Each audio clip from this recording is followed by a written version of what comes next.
Nos anos 50, uma indústria farmacêutica alemã descobriu uma substância maravilhosa que era capaz de combater gastrite, dores de cabeça, crises de ansiedade, gripe, tosse e vários outros problemas de saúde. Como essa substância estava demonstrando um potencial muito promissor, ela passou apenas a fase de testes em ratos e logo daí já foi distribuída para a população, foi vendida no mercado. Ela foi largamente utilizada por muitas pessoas para os mais diversos tratamentos possíveis e era considerado um remédio maravilhoso. Porém, alguns anos depois que esse remédio foi liberado com poucos testes, começaram a surgir bebês que nasciam deformados, que nasciam sem braço, sem perna ou com más formações, e inclusive muitos bebês morrendo ao longo da gestação. Anos depois foi descoberto que quem estava fazendo isso era o tal do remédio chamado de talidomida. Depois dessa situação, essa brutalidade, as autoridades recolheram todos os remédios que tinham talidomida do mercado e a partir daí começamos a ter um controle mais estrito de medicamentos. Depois de uma catástrofe dessa, eu tenho certeza que nós aprendemos a lição de que não devemos distribuir substâncias sintetizadas sem antes fazer os testes adequados, né?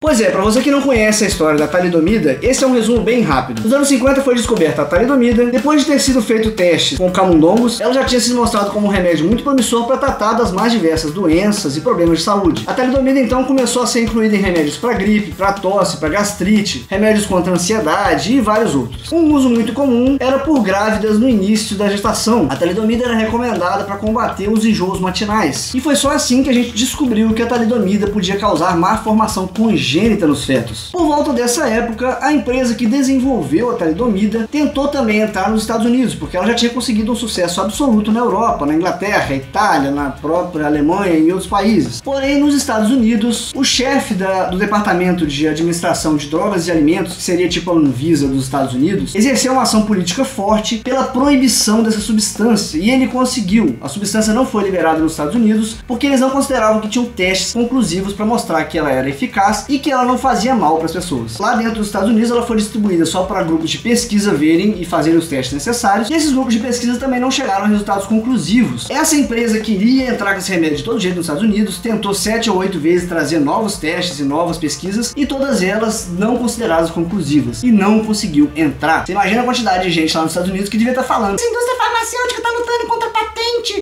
porque eles não querem esse remédio maravilhoso aqui dentro do país pra gente. Pois é, graças à postura firme desse chefe do departamento de administração de drogas e alimentos, e graças às pesquisas e aos testes realizados, essa substância não entrou nos Estados Unidos, e graças a isso menos de 20 crianças tiveram esses problemas que a talidomida causou nos Estados Unidos. Já na Europa, mais de 10 mil crianças, pelo menos 10 mil crianças, foi constatado que tinham sofrido má formação por causa da talidomida, e pelo menos 2 mil morreram durante a gestação por causa do consumo da talidomida. Foi a partir daí que a gente aprendeu que você não deve liberar medicamentos ou substâncias milagrosas sem antes fazer os testes necessários. E quais são esses testes? Você primeiro vai testar em laboratório, in vitro, depois você vai testar em roedores, camundongos, você vai lá dar uma dose pequena para um grupo, deixa um grupo sem tomar nada, vai acompanhando isso por semanas e semanas, ver o resultado. Deu tudo certo? Vamos partir para um pouco maior, vamos aumentar um pouco a dose, testa, vê os resultados. Passou disso, deu certo no camundongos, vamos agora para os furões, faz um pouquinho, aumenta, vai para beagles, né? São uma raça de cachorro que tem um organismo ideal para você fazer os testes necessários para medicamentos. Passou disso, agora vamos aos testes com primatas, que não sejam primatas falantes, que não sejam pessoas. Vamos fazer testes agora com primatas, com macacos, com chimpanzés e outros, para a gente testar devagar, de forma controlada, as quantidades que a gente pode utilizar, as quantidades que são eficazes, os efeitos colaterais, para ver as alergias que isso pode causar, para ver como é que o nosso organismo vai liberar isso depois que a gente utilizar a droga, para depois de todas essas etapas, você fazer os testes com seres humanos, com voluntários que queiram participar da pesquisa. Veja bem, você não pode pegar uma substância promissora em camundongos e pular direto para seres humanos, porque tem muitas coisas que podem acontecer nesse caminho. Eu vou deixar linkado aqui na descrição um vídeo do Jimmy John muito bom, onde ele explica as etapas de análise clínica, ok? A questão da fosfoetanolamina hoje é essa. É uma substância que tem sido estudada, que tem se mostrado promissora em roedores, em camundongos, mas que ainda não passou dessa fase. Ah, mas a fosfoetanolamina é uma substância que nosso próprio corpo produz. Sim, e testosterona também é produzido pelo nosso corpo. Sabia que se você tomar ela em excesso, seu organismo vai parar de produzir, você pode sentir efeitos na sua saúde depois? Você sabia que gastrite é excesso de suco gástrico sendo produzido, que vai te causar enjoos, pode te causar úlceras e outras coisas do tipo? Pois é, não é porque o nosso corpo fabrica que isso é inofensivo em qualquer dose, não. A gente tem que descobrir quais são as doses aceitáveis, as doses eficazes e as doses que não vão fazer mal pra gente. A gente tem que saber se isso pode causar reações alérgicas, a gente tem que saber se isso pode causar falência dos rins, se isso pode causar algum dano cerebral, a gente não sabe. E tem uma quantidade de gente incrível comentando uma coisa no outro vídeo que eu fiquei impressionado, que é, você já é paciente terminal, você pode tomar qualquer coisa pra melhorar, o que é pior do que câncer? Sabe o que pode ser pior do que câncer? Câncer e cegueira, câncer e perder o movimento dos seus braços, câncer e demência, câncer e uma crise de alergia por causa de uma substância que você não sabe os efeitos que tem. Pacientes terminais ainda são pessoas, não adianta você sair dando qualquer coisa pra eles como se eles não tivessem nada a perder, não. A ideia é tentar curar. Eu concordo que pacientes terminais possam também participar das etapas de pesquisa quando a gente chegar nessa etapa. Estamos longe dessa etapa com fosfoetanolamina, a gente não sabe ainda o que ela faz. Aliás, uma coisa muito interessante, você sabia que a talidomida não é proibida? Chuta uma doença para qual a talidomida hoje é usada no tratamento?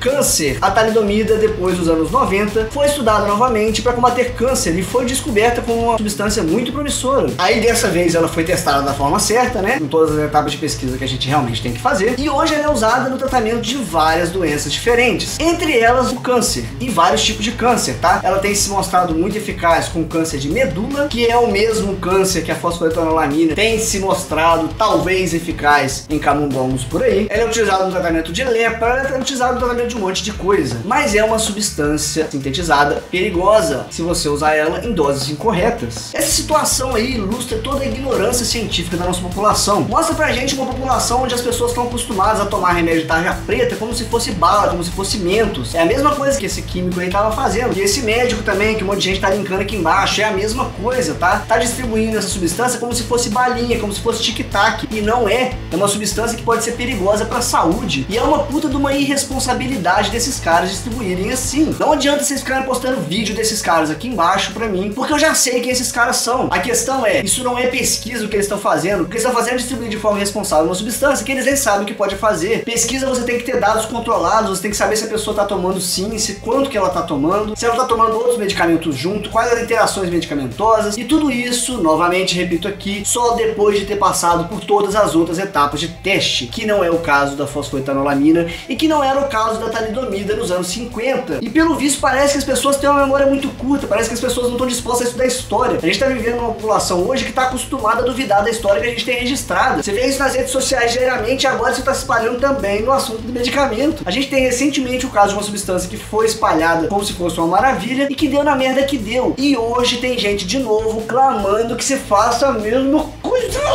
Sério, se vocês não querem estudar como que são as etapas de teste do medicamento, pelo menos estudem história, pelo menos tenham bom senso antes de falar besteira. Pior de tudo é vir gente comentando aqui como se eu, como se o Yuri, o Pirula, o Ceticismo.net e outros que fizeram um vídeo aí criticando, até o Drauzio Varela, que depois eu fiquei sabendo que fez uma reportagem fantástica também, as pessoas virem falando como se a gente não quisesse que as pessoas fossem curadas, e num dia que a minha família tiver câncer eu vou ficar assim, olha, eu já tive casos de câncer na minha família, tá? Eu já perdi pessoas por causa do câncer, eu sei como é que é. Isso não muda o fato de que a gente não sabe o que essa substância pode causar. Eu espero muito que se descubra um tratamento eficaz, eu espero muito que essa mesma substância aí seja eficaz no tratamento de alguns tipos de câncer, mas não é o caso agora, ok? E tem gente também comentando, é muito engraçado que ao mesmo tempo sai um vídeo meu, do Pirula, do Yuri, do Ceticismo.net, falando desse assunto muito estranho. Então, não é estranho não, é porque quem organiza as agendas de vídeo nossa, minha, do Yuri, do Pirula, do Ceticismo e outros caras aí, são os Illuminati, e eles resolveram falar pra gente fazer esse vídeo tudo no mesmo dia. A gente ainda falou com eles, eu falei, eles falaram, pô, vai ficar muito na cara, o pessoal vai notar, né, que a gente é financiado por uma organização mundial que controla o mundo, né? Eles falaram, não, a gente tá querendo, porque tá dando muita repercussão, vamos arriscar, não tem problema não. Então não foi coincidência a gente fazer um vídeo sobre um assunto que tá em pauta na internet, que tá sendo destaque e que é um perigo pra população e que trata de pesquisas científicas. Não foi coincidência nós que trabalhamos com ciência falarmos desse assunto em vídeos tão próximos um do outro não, tá certo? É porque nós somos financiados pelos reptilianos que controlam o mundo. Por último, eu quero esclarecer uma coisa aqui. Eu não tô mais dando atenção para as pessoas que estão vindo aqui comentar que eu não quero que as pessoas se curem de câncer e que eu sou um malvadão e blá blá blá. Vocês não deviam estar putos comigo ou com outras pessoas que estão aí mostrando que essa substância não é um remédio milagroso. Vocês tinham que estar putos com os irresponsáveis que estão espalhando na internet essa informação, aliás, essa desinformação, sem nem consultar, sem nem pesquisar, sem nem saber antes o que estão espalhando. Você devia estar puto com essas pessoas que não têm sensibilidade, que não têm solidariedade em relação a quem sofre com essa doença. Quem é insensível aqui nessa história são as pessoas que estão compartilhando isso aí como se essa substância fosse um remédio milagroso, sabe por quê? Porque essas pessoas estão enchendo de esperança o coração de quem sofre com essa bosta dessa doença. Estão enchendo de esperança o coração de famílias que lutam contra essa porcaria. Essas pessoas são as babacas dessa história. Essas pessoas são os irresponsáveis. É atrás dela que vocês tinham que ir com essa raiva toda que vocês estão vindo aqui nos vídeos, ok? Se você realmente se importa com essas pessoas, se você realmente está pensando no bem das pessoas, você tinha que ir atrás dessas pessoas. E não da gente que tá aqui mostrando pra você que você não pode acreditar em tudo que você vê na internet. Então é isso. Se você gostou do vídeo, dá o seu like, compartilhe isso nas suas redes para ajudar a combater a desinformação. Se inscreva no canal Primata Falante no YouTube para ver mais vídeos como esse. Abraço pra vocês e até o próximo vídeo.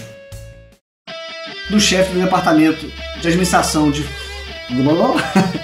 E a quantidade de crianças que foram afetadas por essa substância foi menos de...